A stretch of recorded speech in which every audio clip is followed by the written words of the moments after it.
உங்கள் தந்திவன் தொலைக்காட்சியில் சின்ன திரையின் சிங்க பெண்கள் மாலை 7 முதல் 8 மணி வரை காணத் தவறாதீர்கள். தமிழகத்தில் மழைக்கு வாய்ப்புள்ளதாக சென்னை வானிலை ஆய்வு மையம் அறிவித்துள்ளது. அடுத்த 48 மணி நேரத்திற்கு தமிழகத்தின் ஒரு சில இடங்களிலும் புதுவை மற்றும் காரைக்கால் பகுதிகளிலும் இடி மின்னலுடன் கூடிய லேசானது முதல் மிதமான மழை பெய்யக்கூடும். சென்னை மற்றும் புறநகர் பகுதிகளில் நகரின் ஒரு சில இடங்களில் இடி மின்னலுடன் கூடிய லேசான அல்லது மிதமான மழை பெய்ய வாய்ப்புள்ளது.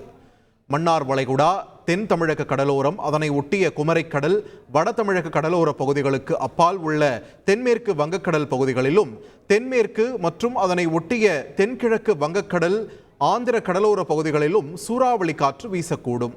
மத்திய மேற்கு மற்றும் தென்மேற்கு அரபிக்கடலிலும் சூறைக்காற்று வீச வாய்ப்புள்ளதால் மீனவர்கள் மேற்குறிப்பிட்ட பகுதிகளுக்கு செல்ல வேண்டாம் என்று அறிவுறுத்தப்பட்டுள்ளனர். உங்கள் தந்திவன் தொலைக்காட்சியில் சின்ன திரையின் சிங்க பெண்கள் மாலை 7 முதல் 8 மணி வரை காணத் தவறாதீர்கள்.